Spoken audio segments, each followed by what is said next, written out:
ഇടുക്കിയിലെ മലനിരകൾക്ക് ഒരുപാട് കഥകൾ പറയാനുണ്ട്. നനുത്ത മഞ്ഞിൽ പുതച്ച് പുലരുന്ന പുലരികളുണ്ട്. കാടിന്റെ ഹൃദയത്തിലൂടെ ഒഴുകിപ്പോകുന്ന പുഴയുടെ നേർത്ത ശബ്ദമുണ്ട്. കുന്നിൻ ചെരുവുകളിലെ തേയിലത്തോട്ടങ്ങളിൽ നിന്നും വരുന്ന ഏലത്തിന്റെയും കുരുമുളകിന്റെയും ഗന്ധമുണ്ട്. അങ്ങനെയൊരു കഥയാണ് റോസിന്റേത്. ചെമ്മൺപാതകൾ ചുവപ്പു ചായം പൂശിയ ഒരു കൊച്ചു ഗ്രാമത്തിലായിരുന്നു അവൾ. മണ്ണുകൊണ്ട് നിർമ്മിച്ച് ഓടിട്ട ഒരു ചെറിയ വീട്ടിലായിരുന്നു റോസും കുടുംബവും താമസിച്ചിരുന്നത്. ആ വീടിന്റെ നെടുന്തൂണായിരുന്നു ജോസഫ്. അദ്ദേഹം തേയിലത്തോട്ടത്തിലെ കഠിനാധ്വാനിയായ ഒരു തൊഴിലാളിയായിരുന്നു. സൂര്യൻ ഉദിക്കുന്നതിനു മുൻപേ തുടങ്ങുന്നതായിരുന്നു അയാളുടെ ഓരോ ദിവസവും. ഇരുൾ മൂടിയ വഴികളിലൂടെയാണ് അയാൾ തിരികെ വീട്ടിലെത്തിയിരുന്നത്. കാലങ്ങളായുള്ള അധ്വാനം അയാളുടെ കൈകളിൽ കടുപ്പമേറിയ പാടുകൾ സമ്മാനിച്ചിരുന്നു. തന്നെ ചുമലിലുള്ള കുടുംബത്തിന്റെ ഭാരത്തെക്കുറിച്ച് അയാൾ ഒരിക്കലും പരാതി പറഞ്ഞിരുന്നില്ല. മേരിയായിരുന്നു ജോസഫിന്റെ ജീവിതത്തിലെ ഏറ്റവും വലിയ സമാധാനം. ചെറിയ വരുമാനം കൊണ്ടുപോലും ആ വീടിനെ ഒരു സ്വർഗമാക്കി മാറ്റാൻ അവർക്ക് കഴിഞ്ഞിരുന്നു. ജോസഫിന്റെ വേദനകളെല്ലാം അവർ തന്റെ പുഞ്ചിരിയിൽ ഒളിപ്പിക്കാൻ ശ്രമിച്ചു. അവരുടെ മൂത്തമകൻ ജോൺ ഒരു നനുത്ത കാറ്റുപോലെ ശാന്തനായിരുന്നു. പഠിക്കാൻ അവൻ അത്ര മിടുക്കനായിരുന്നില്ല. അതുകൊണ്ട് ലോകത്തിന്റെ കയ്പു നിറഞ്ഞ ജീവിതത്തിലേക്ക് ചെറുപ്പത്തിൽ തന്നെ അവനിറങ്ങി. അച്ഛനെപ്പോലെ തോട്ടത്തിൽ പണിക്ക് പോയി തുടങ്ങിയപ്പോൾ അവന്റെ കുട്ടിക്കാലം അവന് നഷ്ടപ്പെട്ടു. പക്ഷേ ആ നഷ്ടബോധം അവൻ തീർത്തും മറന്നിരുന്നു. അതിന് കാരണം വീട്ടിൽ റോസ് ഉണ്ടായിരുന്നു എന്നതാണ്. റോസിന്റെ ചിരിയും അവളുടെ നിഷ്കളങ്കമായ കണ്ണുകളും അവനെ സമാധാനിപ്പിച്ചു. അവളുടെ സംരക്ഷകന്റെ സ്ഥാനത്ത് എപ്പോഴും അവനുണ്ടായിരുന്നു. അവൾ റോസായിരുന്നു, ആ കൊച്ചുവീട്ടിലെ സ്വർണത്തിളക്കമുള്ള ഒരു നക്ഷത്രം. അവളുടെ ചിരിയിൽ ദാരിദ്ര്യത്തിന്റെ വേദനയോ ഇല്ലായ്മകളുടെ ഭാരമോ ഉണ്ടായിരുന്നില്ല. അവൾക്ക് വെളുത്ത നിറവും തിളക്കമുള്ള കണ്ണുകളും നീണ്ട കറുത്ത മുടിയുമുണ്ടായിരുന്നു. അവളെ കാണാൻ ഒരു മാലാഖയെപ്പോലെയായിരുന്നു. എന്നും ചിരിച്ചുകൊണ്ടേയിരുന്ന അവൾക്ക് സ്കൂളിൽ പോകാൻ ഭാഗ്യമുണ്ടായില്ല. പക്ഷേ അമ്മ മേരി അവളെ വീട്ടിലിരുത്തി അക്ഷരങ്ങൾ പഠിപ്പിച്ചു. അതുകൊണ്ടവൾക്ക് വായിക്കാൻ അറിയാമായിരുന്നു. എന്നാൽ സ്വന്തമായി എഴുതാൻ അവൾക്ക് കഴിഞ്ഞിരുന്നില്ല.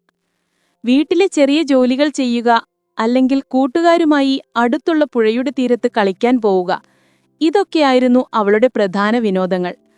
അങ്ങനെയൊരു ദിവസമാണ് മാത്യു അവരുടെ ജീവിതത്തിലേക്ക് ഒരു നിഴൽ പോലെ കടന്നുവന്നത്. മാത്യു അയൽപ്പക്കത്തെ ഒരു കൃഷിക്കാരനായിരുന്നു. ജോസഫുമായി നല്ല ബന്ധമുണ്ടായിരുന്ന അയാൾ ഇടയ്ക്കിടെ അവരുടെ വീട്ടിൽ വരുമായിരുന്നു.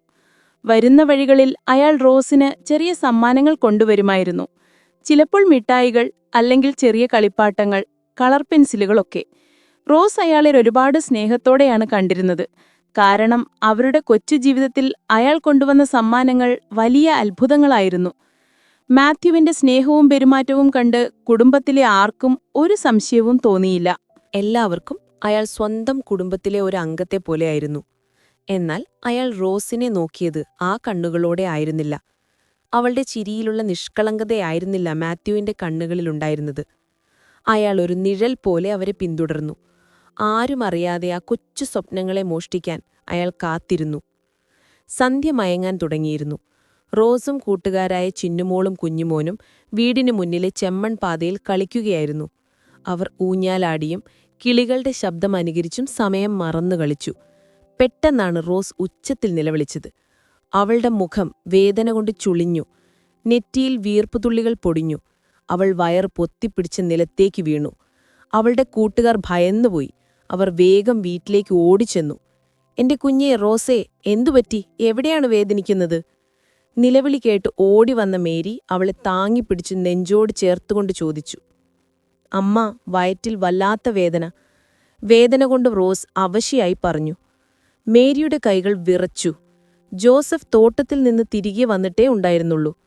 റോസിന്റെ അവസ്ഥ കണ്ട് അവന്റെ ഹൃദയം നിലച്ചുപോയതുപോലെ തോന്നി.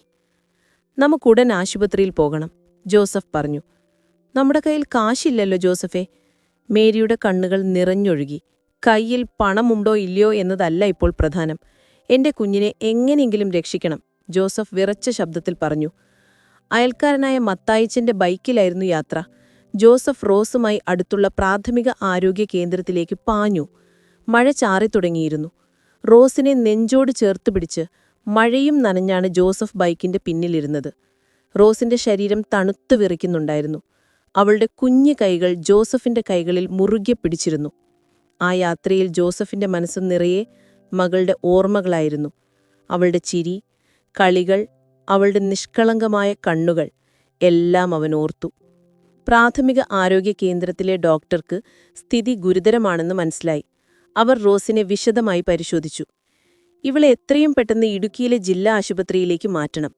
വയറ്റിലെ വേദന ഒരു സാധാരണ വയറുവേദനയല്ല. എനിക്ക് കൂടുതൽ പറയാൻ കഴിയില്ല.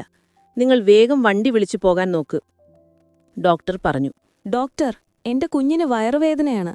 എന്തിനാണ് നിങ്ങൾ സ്ത്രീരോഗ വിദഗ്ധനെ വിളിക്കുന്നത്? മേരിയുടെ ശബ്ദമിടറി. ഡോക്ടർ ആന്റണി നിസ്സഹായനായി തലകുനിച്ചു. മേരി, ഇത് പറയാൻ എനിക്ക് പ്രയാസമുണ്ട്. പക്ഷേ റോസ് ഗർഭിണിയാണ്. ഏകദേശം 6 മാസം. ഡോക്ടറുടെ വാക്കുകൾ ജോസഫിന്റെ ചെവിയിൽ ഒരു വലിയ ഇടിമുഴക്കം പോലെ വന്നു പതിച്ചു. അവന്റെ ശരീരം തളർന്നു. ചുമരിൽ ചാരി നിന്ന് അവന്റെ കണ്ണുകളിൽ അഗ്നി നിറഞ്ഞു. മേരിക്ക് വാക്കുകൾ കിട്ടിയില്ല. അവൾ പൊട്ടിക്കരഞ്ഞുകൊണ്ട് ചോദിച്ചു, എന്റെ കുഞ്ഞിന് 10 വയസ്സേ ഉള്ളൂ. ആരാണ് അവളോട് ഈ ക്രൂരത ചെയ്തത്? ഡോക്ടർ, ദയവായി എന്റെ കുഞ്ഞിനെ രക്ഷിക്കണം. ഡോക്ടർ ആന്റണിയുടെ നിർദ്ദേശപ്രകാരം റോസിനെ ഉടൻ തന്നെ ഓപ്പറേഷൻ റൂമിലേക്ക് മാറ്റി. റോസ് വളരെ ഗുരുതരാവസ്ഥയിലായിരുന്നു. ഓപ്പറേഷനു ശേഷം പുറത്തുവന്ന ഡോക്ടർ വേദനയോടെ പറഞ്ഞു, ഞങ്ങൾ റോസിനെ രക്ഷിച്ചു. പക്ഷേ കുഞ്ഞിനെ രക്ഷിക്കാൻ കഴിഞ്ഞില്ല. അവളുടെ ശരീരം വളരെ ദുർബലമായിരുന്നു. ജോസഫ് ചുമരിൽ ചാരി നിന്ന് മുഷ്ടി ചുരുട്ടി. ആരാണ് എന്റെ മകളോട് ഈ ക്രൂരത ചെയ്തത്? അവനെ എന്റെ കൈകൊണ്ട് തന്നെ ഞാൻ കൊല്ലും. മേരി നിലത്തു വീണ് കരഞ്ഞുകൊണ്ട് പറഞ്ഞു. റോസേ, എന്റെ കുഞ്ഞെ, നിന്നെ സംരക്ഷിക്കാൻ എനിക്കായില്ല. എന്നോട് ക്ഷമിക്കണം. ആശുപത്രിയിലെ മുറിയിൽ മരുന്നിന്റെ ഗന്ധം നിറഞ്ഞു നിന്നു. മരവിച്ച മുഖത്തോടെ കട്ടിലിൽ കിടക്കുകയായിരുന്നു റോസ്. അവളെ നോക്കി ജോസഫും മേരിയും നിശബ്ദരായിരുന്നു. അവളൊരു പാവയെപ്പോലെയായിരുന്നു. അവളുടെ കണ്ണുകളിൽ പതിവ് തിളക്കമുണ്ടായിരുന്നില്ല. അവളുടെ ചുണ്ടിൽ പുഞ്ചിരിയുടെ ഒരു നേർത്ത കണിക പോലും ഉണ്ടായിരുന്നില്ല. അടുത്ത ദിവസങ്ങളിൽ റോസ് ആശുപത്രിയിൽ ചികിത്സയിൽ തുടർന്നു. മരുന്നുകളുടെയും ഡോക്ടർമാരുടെയും പരിചരണത്തിൽ അവളുടെ ശരീരം പതിയെ സാധാരണ നിലയിലേക്ക് വന്നു. ഒരു ദിവസം രാത്രി മേരി അവളുടെ അരികിലിരുന്ന് മുടിയിഴകളിൽ തലോടി. എന്നിട്ട് ചോദിച്ചു, മോളെ, എന്തു പറ്റിയെന്നെന്നോട് പറയൂ. നിനക്ക് ആരെയും പേടിക്കണ്ട. നിന്റെ അമ്മയുണ്ട് നിന്റെ കൂടെ. മേരിയുടെ ശബ്ദം സ്നേഹം നിറഞ്ഞതായിരുന്നു. പക്ഷേ അതിലൊരുപാട് വേദന ഒളിഞ്ഞിരുന്നിരുന്നു. റോസ് കരഞ്ഞുകൊണ്ട് പറഞ്ഞു, അമ്മ, എനിക്കൊന്നും ഓർമ്മയില്ല. ഞാൻ ഉറങ്ങുകയായിരുന്നു. പിന്നീട് വയറ്റിൽ വേദന എടുത്തപ്പോഴാണ് ഞാൻ ഉണർന്നത്. അവളുടെ വാക്കുകൾ ഒരു ഞെട്ടലോടെയാണ് മേരി കേട്ടത്. ഉറക്കത്തിൽ സംഭവിച്ച ഒരു ദുരന്തം. അതേസമയം ജോസഫ് മകളുടെ മുറിക്കു പുറത്ത് കോൺക്രീറ്റ് ബെഞ്ചിലിരിക്കുകയായിരുന്നു. അവന്റെ ഹൃദയത്തിൽ അഗ്നി പടർന്നു പിടിച്ചിരുന്നു. അവന്റെ കൈകൾ മുറുകെ പിടിച്ചു.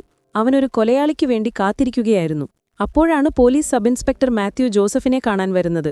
മാത്യുവിന്റെ കണ്ണുകൾ ജോസഫിന്റെ വേദന മനസ്സിലാക്കിയിരുന്നു. ജോസഫ്, എന്റെ പേര് മാത്യു. ഞാൻ സബ് ഇൻസ്പെക്ടറാണ്. നിങ്ങളുടെ മകൾക്ക് സംഭവിച്ചതിനെക്കുറിച്ച് എനിക്ക് ചില കാര്യങ്ങൾ അറിയണം, SI മാത്യു പറഞ്ഞു. എനിക്ക് ആരെയും അറിയണ്ട സാറേ. ആരാണ് എന്റെ മകളോട് ഈ ക്രൂരത ചെയ്തത്? സാർ അവനെ കണ്ടെത്തി എന്റെ കയ്യിൽ തരണം, ജോസഫ് ദേഷ്യത്തോടെ പറഞ്ഞു. ഞങ്ങൾക്ക് നിങ്ങളെ സഹായിക്കാൻ കഴിയും, പക്ഷേ ഞങ്ങൾക്ക് കുറച്ചു വിവരങ്ങൾ ആവശ്യമാണ്, SI മാത്യു പറഞ്ഞു. അവർ റോസിന്റെ മുറിയിലേക്ക് കയറി. SI മാത്യു വളരെ സൗമ്യമായി അവളോട് സംസാരിച്ചു. SI മാത്യുവിനും അത് മനസ്സിലായി. ഈ ക്രൂരത ചെയ്തയാൾ റോസിന്റെ കുടുംബത്തിലെ അംഗങ്ങളോ അല്ലെങ്കിൽ അവർക്ക് വളരെ അടുത്തറിയാവുന്ന ഒരാളോ ആയിരിക്കാം. ഞങ്ങൾ ഈ കേസ് അന്വേഷിക്കും. നിങ്ങൾക്കാരെക്കുറിച്ചെങ്കിലും സംശയമുണ്ടെങ്കിൽ എന്നെ അറിയിക്കണം, SI മാത്യു പറഞ്ഞു. ജോസഫിന്റെയും മേരിയുടെയും ജീവിതം ഒരു ചോദ്യചിഹ്നമായി മാറി. ആരാണ് റോസിനോട് ഈ ക്രൂരത ചെയ്തത്? അത് കുടുംബത്തിലെ ഒരാളാണോ? ഈ ദുരന്തം എങ്ങനെ സംഭവിച്ചു? ഈ ചോദ്യങ്ങൾക്ക് അവർക്കുത്തരമുണ്ടായിരുന്നില്ല. റോസിന്റെ മുറിയിൽ നിന്ന് പുറത്തിറങ്ങിയ SI മാത്യുവിന് ഒരു കാര്യം ഉറപ്പായിരുന്നു. ഈ കേസിന്റെ പിന്നിലുള്ള പ്രതി റോസിന് വളരെ അടുത്തറിയാവുന്ന ഒരാളാണ്. അയാളുടെ മനസ്സിൽ പല ചോദ്യങ്ങളും ഉയർന്നുവന്നു. ആദ്യം സംശയം തോന്നിയത് റോസിന്റെ കുടുംബാംഗങ്ങളോടായിരുന്നു. വീട്ടിൽ ജോസഫ്, മേരി, അവരുടെ മകൻ ജോൺ, ഈ 3 പേർക്കിടയിൽ ആർക്കെങ്കിലും ഈ കുറ്റകൃത്യത്തിൽ പങ്കുണ്ടോ? SI മാത്യു തന്റെ ടീമുമായി ചർച്ച ചെയ്തു. ആദ്യം അവർ ജോണിനെ ചോദ്യം ചെയ്യാൻ തീരുമാനിച്ചു. അവർ അവന്റെ വീട്ടിൽ ചെന്ന് ജോണിനോട് സംസാരിച്ചു. ജോൺ ഒരുപാട് ഭയത്തിലായിരുന്നു. അവന്റെ കണ്ണുകളിൽ റോസിനെക്കുറിച്ചുള്ള വേദന നിറഞ്ഞുനിന്നു. പോലീസിനെ കണ്ടപ്പോൾ അവന്റെ ഭയം കൂടി. നിന്റെ പെങ്ങളോട് ഈ ക്രൂരത ചെയ്തത് നീയാണോ? SI മാത്യുവിന്റെ ചോദ്യം കേട്ടപ്പോൾ ജോൺ പൊട്ടിക്കരഞ്ഞു. സാറേ, എന്റെ പെങ്ങളൊരു മാലാഖയാണ്. അവളോടിങ്ങനെ ചെയ്യാൻ എനിക്കെങ്ങനെ കഴിയും? ഞാൻ എന്റെ പെങ്ങളെ ഒരുപാട് സ്നേഹിക്കുന്നു. അവന്റെ ശബ്ദമിടറി. ജോൺ നൽകിയ വിവരങ്ങൾ പോലീസ് വിശദമായി പരിശോധിച്ചു. സംഭവം നടക്കുന്ന ദിവസം ജോൺ തോട്ടത്തിൽ പോയിരുന്നു. തോട്ടത്തിലെ സൂപ്പർവൈസർ അവന്റെ സാന്നിധ്യം ഉറപ്പിച്ചു. ജോണിന് യാതൊരു തരത്തിലുള്ള കുറ്റകൃത്യ പശ്ചാത്തലവുമില്ലായിരുന്നു. അവന്റെ പെരുമാറ്റത്തിലും സംസാരത്തിലും സത്യസന്ധതയുണ്ടെന്ന് പോലീസിന് മനസ്സിലായി. അന്വേഷണം ജോണിനെ നിരപരാധിയാക്കി.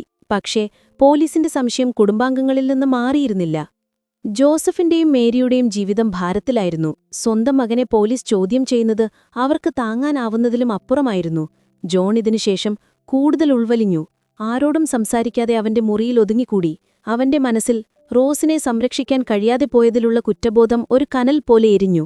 പോലീസ് അന്വേഷണം മുന്നോട്ടു പോകുന്നതിനിടയിൽ എസ്.ഐ. മാത്യുവിന് ഒരു ഫോൺ കോൾ വന്നു. ഒരു നാട്ടുകാരനാണ് വിളിച്ചത്. അയാൾ പറഞ്ഞ വിവരങ്ങൾ കേട്ടപ്പോൾ എസ്.ഐ. മാത്യു ഞെട്ടിപ്പോയി. സാറിന് മാത്യുവിനെ അറിയില്ലേ? അയൽപ്പക്കത്തെ മാത്യു. റോസിന്റെ കുടുംബവുമായി അയാൾക്ക് നല്ല ബന്ധമുണ്ട്. അയാൾ അവരുടെ വീട്ടിൽ സ്ഥിരമായി പോകാറുണ്ടായിരുന്നു, ആ നാട്ടുകാരൻ പറഞ്ഞു. എസ്.ഐ. മാത്യുവിനെ ഓർമ്മ വന്നു. അയാൾ റോസിന്റെ കുടുംബത്തെ ആശുപത്രിയിൽ കാണാൻ വന്നിരുന്നു. പക്ഷേ അന്നൊരു സംശയവും തോന്നിയില്ല. ചോദ്യം ചെയ്യൽ മുറിയുടെ തണുപ്പ അന്തരീക്ഷത്തിൽ മാത്യുവിന്റെ ആത്മവിശ്വാസം പതിയെ ഇല്ലാതായി. എസ്.ഐ. മാത്യു ശാന്തമായി ഓരോ ചോദ്യങ്ങൾ ചോദിച്ചു. മാത്യു പറഞ്ഞ മറുപടികളിൽ ഒരുപാട് പൊരുത്തക്കേടുകളുണ്ടെന്ന് എസ്.ഐ. മാത്യുവിന് മനസ്സിലായി. മാത്യു, നിനക്കറിയാവുന്നതെല്ലാം പറയുന്നതാണ് നിനക്ക് നല്ലത്. നിങ്ങളെക്കുറിച്ച് ഒരുപാട് വിവരങ്ങൾ ഞങ്ങളുടെ പക്കലുണ്ട്, എസ്.ഐ. മാത്യു പറഞ്ഞു. അയാളുടെ വാക്കുകൾ മാത്യുവിന്റെ നെഞ്ചിലൊരു ഭാരം പോലെ വന്നു പതിച്ചു. അയാൾ ഒരുപാട് നേരം ഒന്നും മിണ്ടിയില്ല. പിന്നീട് അവന്റെ കണ്ണുകൾ നിറഞ്ഞു. ദൈവത്തെ ഓർത്തെന്നോട് ക്ഷമിക്കണം, ഞാൻ ചെയ്തത് വലിയ തെറ്റാണ്, അയാൾ പൊട്ടിക്കരഞ്ഞുകൊണ്ട് പറഞ്ഞു. മാത്യുവിന്റെ കുറ്റസമ്മതം കേട്ട് പോലീസ് ഞെട്ടിപ്പോയി. അവർക്ക് വിശ്വസിക്കാൻ കഴിഞ്ഞില്ല. ഞാൻ റോസിന്റെ വീട്ടിൽ പോയപ്പോൾ അവൾ തനിച്ചായിരുന്നു. എനിക്കെന്നെ തന്നെ നിയന്ത്രിക്കാൻ കഴിഞ്ഞില്ല. അവൾ ഗർഭിണിയാകുമെന്ന് ഞാൻ കരുതിയിരുന്നില്ല. മാത്യുവിന്റെ വാക്കുകൾ ഒരു കൊടും ക്രൂരതയുടെ കഥ വെളിപ്പെടുത്തി. റോസിനെ സ്വന്തം മകളെപ്പോലെ സ്നേഹിച്ച ഒരാളാണ് ഈ ക്രൂരത ചെയ്തതെന്ന് കേട്ടപ്പോൾ പോലീസിനും വിശ്വസിക്കാൻ പ്രയാസമായിരുന്നു. പോലീസ് ഉടൻ തന്നെ ഈ വിവരം ജോസഫിനെ അറിയിച്ചു. ജോസഫ് വിവരമറിഞ്ഞപ്പോൾ അവന്റെ ഹൃദയം ഒരു നിമിഷം നിലച്ചതുപോലെ തോന്നി. അവൻ കരഞ്ഞില്ല. ദേഷ്യത്തിൽ അവന്റെ കണ്ണുകൾ ചുവന്നു. അവൻ ഓടിച്ചെന്ന് പോലീസ് സ്റ്റേഷനിലെത്തി. മാത്യുവിനെ മർദ്ദിക്കാൻ തുടങ്ങി. നീ എങ്ങനെ എന്റെ മോളോട് ഇങ്ങനെ ചെയ്യാൻ തോന്നി? ജോസഫ് അലറിക്കൊണ്ട് ചോദിച്ചു. പോലീസ് അവനെ പിടിച്ചുമാറ്റി. മാത്യുവിന്റെ മുഖത്ത് കുറ്റബോധം നിറഞ്ഞിരുന്നു. മാത്യുവിനെ ജയിലിലടച്ചു. വിചാരണയ്ക്ക് ശേഷം 18 വർഷത്തെ തടവ് ശിക്ഷ ലഭിച്ചു. നീതി ലഭിച്ചിട്ടും ജോസഫിനും മേരിക്കും സമാധാനമുണ്ടായില്ല. അവരുടെ മനസ്സ് ഭാരത്തിലായിരുന്നു. ഏറ്റവും വലിയ വിശ്വാസം അവർക്ക് നഷ്ടപ്പെട്ടിരുന്നു. മാത്യുവിനെ അവർ വിശ്വസിച്ചു. അവൻ തന്നെ മകളെ സംരക്ഷിക്കുമെന്ന് അവർ വിശ്വസിച്ചു. എന്നാൽ അവരുടെ ആ വിശ്വാസം തകർന്നുപോയിരുന്നു. മാത്യുവിന്റെ അറസ്റ്റ് ഗ്രാമത്തെ ഞെട്ടിച്ചു. ആളുകൾക്ക് വിശ്വസിക്കാൻ കഴിഞ്ഞില്ല. റോസിന്റെ കുടുംബത്തിലെ ഏറ്റവും അടുത്ത സുഹൃത്തായിരുന്ന മാത്യു അവളോട് ഈ ക്രൂരത കാണിക്കുമെന്ന് ആരും വിശ്വസിച്ചില്ല. നീതി നടപ്പിലായിട്ടും ജോസഫിന്റെയും മേരിയുടെയും വേദനയ്ക്ക് ഒരു ശമനമുണ്ടായില്ല. അവരുടെ മനസ്സിന്റെ ഭാരം കൂടുതൽ കൂടി. ജോണിനെ ഈ സംഭവം വല്ലാതെ ബാധിച്ചു. അവൻ ഭക്ഷണം കഴിക്കാതെയായി, സംസാരിക്കാതെയായി. പോലീസ് ചോദ്യം ചെയ്തപ്പോൾ അവൻ അനുഭവിച്ച വേദന അവന്റെ മനസ്സിലൊരു മുറിപ്പാടായി അവശേഷിച്ചു. അവൻ തന്റെ മുറിയിൽ ഒതുങ്ങിക്കൂടി. അവന് റോസിനെ നോക്കാൻ കഴിഞ്ഞില്ല. റോസിന്റെ നിഷ്കളങ്കമായ മുഖം കാണുമ്പോൾ അവളെ സംരക്ഷിക്കാൻ കഴിയാതെ പോയതിലുള്ള വേദന അവനെ വേട്ടയാടി. ഞാനൊരു നല്ല ഏട്ടനല്ല. എന്റെ കുഞ്ഞനുജത്തിയെ സംരക്ഷിക്കാൻ എനിക്ക് കഴിഞ്ഞില്ല, അവൻ സ്വയം പറഞ്ഞു. അങ്ങനെ ഒരു ദിവസം റോസ് ആശുപത്രിയിൽ നിന്ന് തിരിച്ചു വീട്ടിലേക്ക് വന്നു.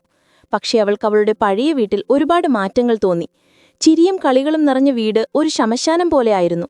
അവൾക്ക് പഴയതുപോലെ കളിക്കാൻ കഴിഞ്ഞില്ല. വീടിന്റെ ഓരോ കോണിലും അവളുടെ മനസ്സിൽ മായാത്ത മുറിപ്പാടുകളുണ്ടായിരുന്നു. അവളുടെ ചിരി അവൾക്ക് നഷ്ടപ്പെട്ടു. ഒരു ദിവസം രാത്രി റോസ് ഉറങ്ങുമ്പോൾ ജോൺ അവന്റെ മുറിയിൽ നിന്ന് പുറത്തിറങ്ങി. പിറ്റേന്ന് രാവിലെ ജോൺ വീടുവിട്ടിറങ്ങി. അവന്റെ മൃതദേഹം അടുത്തുള്ള പുഴയിൽ നിന്ന് കണ്ടെത്തി. അവന്റെ പോക്കറ്റിൽ അവന്റെ ജീവിതത്തിലെ അവസാന വാക്കുകളുണ്ടായിരുന്നു. ജോണിന്റെ മരണം ആ കുടുംബത്തെ വല്ലാതെ തളർത്തി. റോസ് അതറിഞ്ഞപ്പോൾ അവൾ തകർന്നുപോയി. അവൾക്ക് അവളെത്തന്നെ നിയന്ത്രിക്കാൻ കഴിഞ്ഞില്ല. മാത്യു ചെയ്ത ക്രൂരതയേക്കാൾ വലിയ വേദനയായിരുന്നു ജോണിന്റെ മരണം. ജോണിന്റെ മരണം ആ ഗ്രാമത്തെ വീണ്ടും ഞെട്ടിച്ചു. നീതി ലഭിച്ചു എന്ന് കരുതിയവർക്കു മുന്നിൽ ജീവിതം വീണ്ടും ഒരു ചോദ്യചിഹ്നമായി നിന്നു. ജോസഫും മേരിയും ജീവിച്ചിരുന്നിട്ടും മരിച്ചവരെപ്പോലെയായിരുന്നു. അവരുടെ വീട്ടിലെ ചിരിയും സംസാരവും പൂർണ്ണമായി നിലച്ചു. മേരിയുടെ കണ്ണുനീർ ഒരു നദിയായി മാറിയിരുന്നു. ജോസഫിന്റെ ഹൃദയം ഒരു ശില പോലെ കഠിനമായി. അവൻ ആരെയും നോക്കാതെയും ആരോടും സംസാരിക്കാതെയും ദിവസങ്ങൾ തള്ളി നീക്കി. റോസ് ഈ ദുരന്തങ്ങൾക്കെല്ലാം താൻ കാരണമായി എന്ന് വിശ്വസിച്ചു. മാത്യുവിന്റെ ക്രൂരത, അതിന്റെ ഫലമായി നഷ്ടപ്പെട്ട തന്റെ കുഞ്ഞ്, അതിലും വലിയ ദുരന്തമായ തന്റെ ഏട്ടന്റെ മരണം എല്ലാം അവളുടെ മനസ്സിനെ ഭ്രാന്തിലേക്ക് നയിച്ചു. അവൾ ഭക്ഷണം കഴിച്ചില്ല. അവൾക്ക് ഉറങ്ങാൻ കഴിഞ്ഞില്ല. അവളുടെ കണ്ണുകളിൽ മരണത്തിന്റെ നിഴലുകളുണ്ടായിരുന്നു. നഗരത്തിലെ ഒരു സ്കൂളിൽ അധ്യാപികയായിരുന്ന ആനി ഈ സംഭവം വാർത്തകളിലൂടെ അറിഞ്ഞു. ആനിയുടെ മനസ്സ് വല്ലാതെ വേദനിച്ചു. ഈ കുടുംബത്തിന്റെ ദുരവസ്ഥ അവളെ വല്ലാതെ വേദനിപ്പിച്ചു. പ്രത്യേകിച്ചും റോസ് എന്ന നിഷ്കളങ്കയായ പെൺകുട്ടിക്ക് സംഭവിച്ച ദുരന്തം. ആനി ആ കുടുംബത്തെ സഹായിക്കാൻ തീരുമാനിച്ചു. അവരുടെ സുഹൃത്തുക്കളും കുടുംബവും അവളെ തടയാൻ ശ്രമിച്ചു. ആനി, അവർക്ക് സ്വകാര്യത നൽകുക, അവരെ തനിച്ചാക്കുക, അവർ പറഞ്ഞു. പക്ഷെ ആനിക്ക് തന്റെ തീരുമാനം മാറ്റാൻ കഴിഞ്ഞില്ല. ആ കൊച്ചുകുഞ്ഞിന്റെ ജീവിതത്തിൽ പ്രതീക്ഷയുടെ ഒരു കിരണം പോലും ബാക്കിയില്ലെന്ന് അവൾക്ക് മനസ്സിലായി. അവൾ ഇടുക്കിയിലെ ആ ഗ്രാമത്തിലേക്ക് യാത്ര തുടങ്ങി. ആനയുടെ വരവ് ആ കുടുംബത്തിന് ആദ്യം മനസ്സിലായില്ല. അവർ ആരോടും സംസാരിക്കാൻ താൽപ്പര്യമില്ലാതെ വീട്ടിലേക്ക് ഒതുങ്ങിയിരുന്നു. ആനി അവരോട് സംസാരിച്ചു. പക്ഷെ അവർ ആരെയും നോക്കിയില്ല. ഞാൻ നിങ്ങളുടെ മകളെ ഒരുപാട് സ്നേഹിക്കുന്നു. ഞാൻ റോസിനെ സഹായിക്കാൻ ആഗ്രഹിക്കുന്നു, ആനി പറഞ്ഞു. നിങ്ങൾക്ക് ഞങ്ങളെ സഹായിക്കാൻ കഴിയില്ല. ജോസഫിന്റെ ശബ്ദം ദുഃഖം നിറഞ്ഞതായിരുന്നു. ഞങ്ങളുടെ മകനെ ഞങ്ങൾക്ക് നഷ്ടപ്പെട്ടു. അവന്റെ വേദനയുടെ കാരണം എന്റെ മകളാണ്. ഞങ്ങൾക്കൊന്നും വേണ്ട. ആനി അവനെ സമാധാനിപ്പിക്കാൻ ശ്രമിച്ചു. നിങ്ങളുടെ മകന്റെ മരണം നിങ്ങളുടെ മകളുടെ കുറ്റമല്ല. ദയവായി നിങ്ങളുടെ മനസ്സ് തുറന്നു സംസാരിക്കൂ. റോസ് ഒന്നും മിണ്ടിയില്ല. അവൾ തലയാട്ടി. ജോസഫും മേരിയും ഒരുപാട് ചിന്തിച്ചു. അവർക്ക് റോസിനെ തനിച്ചാക്കാൻ പ്രയാസമായിരുന്നു. പക്ഷെ അവർക്ക് വേറെ വഴിയില്ലായിരുന്നു. അവർക്കൊരു മകനെ നഷ്ടപ്പെട്ടു. പക്ഷേ അവരുടെ മകൾക്ക് ഒരു പുതിയ ജീവിതം നൽകാൻ അവർക്ക് കഴിഞ്ഞു. അവർ ആനിയോടൊപ്പം റോസിനെ അയക്കാൻ തീരുമാനിച്ചു. ജോസഫിന്റെയും മേരിയുടെയും കണ്ണുനീരോടെ റോസ് ആ ഗ്രാമം വിട്ടു. അവൾ ആനിയുടെ കൈയിൽ മുറുകെ പിടിച്ചു. അവൾ തിരിഞ്ഞുനോക്കി. ആ വീട്ടിൽ അവളുടെ കുട്ടിക്കാലം അവൾക്ക് നഷ്ടപ്പെട്ടു.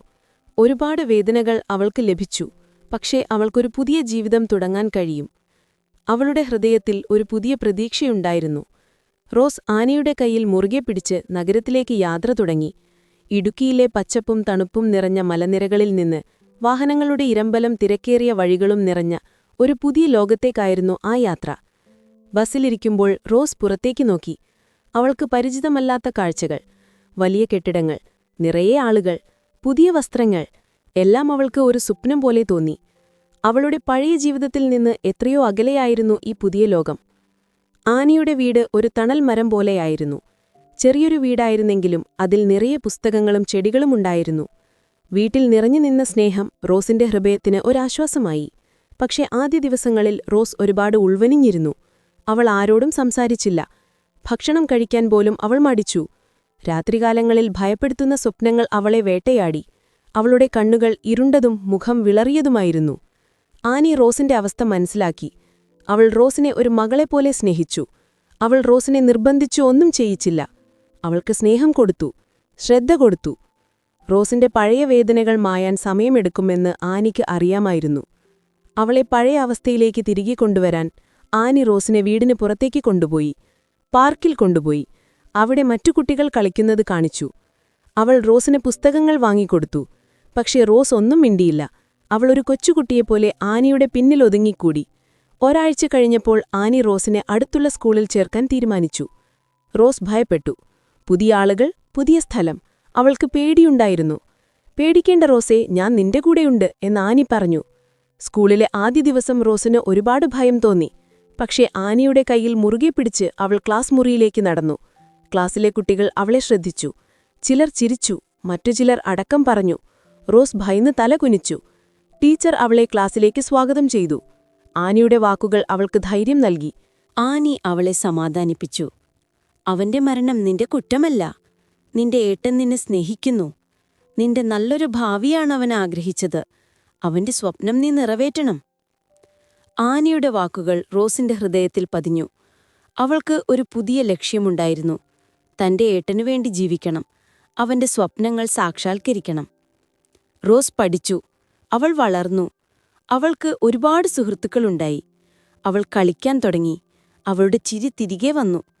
ആനിയുടെ സ്നേഹവും പരിചരണവും അവളെ ഒരു പുതിയ വ്യക്തിയാക്കി മാറ്റി. അവൾ പഴയ ദുരന്തങ്ങളെ പതിയെ മറന്നു. അവൾക്കൊരു പുതിയ ജീവിതം ലഭിച്ചു. വർഷങ്ങൾ കടന്നുപോയി. റോസ് ആനിയുടെ സ്നേഹത്തിലും കരുതലും വളർന്നു വലുതായി. പഴയ ദുരന്തങ്ങളുടെ നിഴലിൽ നിന്ന് അവൾ പൂർണ്ണമായും പുറത്തുവന്നിരുന്നു. അവൾ പഠനത്തിൽ അതിയായ ശ്രദ്ധ നൽകി. കാരണം അത് ജോണിന്റെയും ആനിയുടെയും സ്വപ്നമായിരുന്നു. ഒടുവിൽ അവൾക്ക് ടീച്ചേഴ്സ് ട്രെയിനിങ്ങിന് അഡ്മിഷൻ കിട്ടി. അതായിരുന്നു അവളുടെ സ്വപ്നം. അവൾ പഠനം പൂർത്തിയാക്കി ഒരു നഗരത്തിലെ ഒരു ഗവൺമെന്റ് സ്കൂളിൽ അധ്യാപികയായി ജോലിക്ക് കയറി. ഒരു അധ്യാപിക എന്ന നിലയിൽ റോസ് വേറിട്ട് നിന്നു.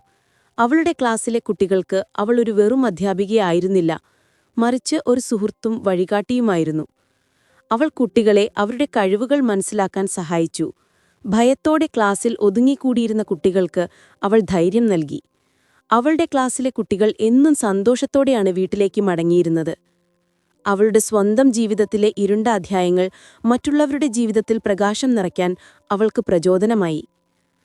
അങ്ങനെ ഒരു ദിവസം റോസ് തന്റെ മാതാപിതാക്കളെ കാണാൻ തന്റെ ഗ്രാമത്തിലേക്ക് യാത്ര തുടങ്ങി. വർഷങ്ങൾക്ക് ശേഷമാണ് അവൾ അവിടെ എത്തുന്നത്. ആ ഗ്രാമത്തിന് യാതൊരു മാറ്റവും ഉണ്ടായിരുന്നില്ല. പക്ഷെ റോസ് ഒരുപാട് മാറിയിരുന്നു. ജോസഫിന്റെയും മേരിയുടെയും കണ്ണുകളിൽ വാർദ്ധക്യത്തിന്റെ ക്ഷീണമുണ്ടായിരുന്നു. അവർക്ക് റോസിനെ കണ്ടപ്പോൾ സന്തോഷം കൊണ്ട് കണ്ണുകൾ നിറഞ്ഞു. "നീ ഒരുപാട് മാറിപ്പോയി റോസേ," മേരി പറഞ്ഞു. റോസ് അവരെ കെട്ടിപ്പിടിച്ച് കരഞ്ഞു. "അപ്പാ, അമ്മ, എന്റെ ജീവിതം നിങ്ങൾ എനിക്ക് നൽകിയ സമ്മാനമാണ്. നിങ്ങൾ എനിക്ക് വേണ്ടി ഒരുപാട് കഷ്ടപ്പെട്ടു." റോസിന്റെ വാക്കുകൾ കേട്ട് അവരുടെ കണ്ണുകൾ നിറഞ്ഞൊഴുകി. ജോസഫ് അവളെ നോക്കി. അവന്റെ മകൾ വളർന്നു. അവളൊരു നല്ല വ്യക്തിയായി മാറി. അവന്റെ മനസ്സിലൊരു ഭാരം ഇറങ്ങിയതുപോലെ തോന്നി. മാത്യുവിനോടുള്ള ദേഷ്യവും ജോണിന്റെ മരണത്തിലെ വേദനയും അവനെ വിട്ടുപോയിരുന്നു. അവരൊരു കുടുംബമായി വീണ്ടും ഒരുമിച്ചു. റോസ് തന്റെ കഥ അവരോട് പറഞ്ഞു. അവൾ എങ്ങനെയാണ് എല്ലാ വേദനകളും മറന്ന് ഒരു പുതിയ ജീവിതം തുടങ്ങിയതെന്ന്. ജോസഫും മേരിയും റോസിന്റെ വാക്കുകൾ കേട്ട് സമാധാനിച്ചു. അവർക്കൊരു മകന് നഷ്ടപ്പെട്ടു. പക്ഷെ അവരുടെ മകൾ സന്തോഷത്തോടെയും സമാധാനത്തോടെയും ജീവിക്കുന്നത് കണ്ടപ്പോൾ അവരുടെ ജീവിതത്തിനൊരു ലക്ഷ്യമുണ്ട് എന്നവർക്ക് മനസ്സിലായി. റോസ് തന്റെ ഗ്രാമത്തിൽ ഒരുപാട് ദിവസം താമസിച്ചു. അവൾ കൂട്ടുകാരുമായി സംസാരിച്ചു, പുഴയുടെ തീരത്ത് കളിച്ചു. അവൾക്ക് തന്റെ കുട്ടിക്കാലം തിരികെ ലഭിച്ചതുപോലെ തോന്നി. അവൾക്കൊരു പുതിയ ജീവിതം തുടങ്ങാൻ കഴിഞ്ഞു. പക്ഷേ അവളുടെ പഴയ ഓർമ്മകൾ അവൾക്ക് കരുത്ത് നൽകി. ഒരു പുതിയ പ്രഭാതം. റോസ് തന്റെ മാതാപിതാക്കളോട് യാത്ര പറഞ്ഞ് തിരികെ നഗരത്തിലേക്ക് യാത്ര തുടങ്ങി. അവളുടെ മനസ്സിൽ ജോണിന്റെ പുഞ്ചിരിയും മാതാപിതാക്കളുടെ സ്നേഹവും ഉണ്ടായിരുന്നു. അവൾ ജീവിക്കുന്നത് അവർക്കു വേണ്ടിയാണ്. റോസിന്റെ കഥ ഒരു നിശബ്ദ ദുരന്തത്തിൽ നിന്ന് ഒരു പ്രതീക്ഷയുടെ സന്ദേശമായി മാറിയിരിക്കുന്നു. അവളുടെ ജീവിതം സ്നേഹം, ധൈര്യം, ക്ഷമ എന്നിവയുടെ ഉദാഹരണമാണ്.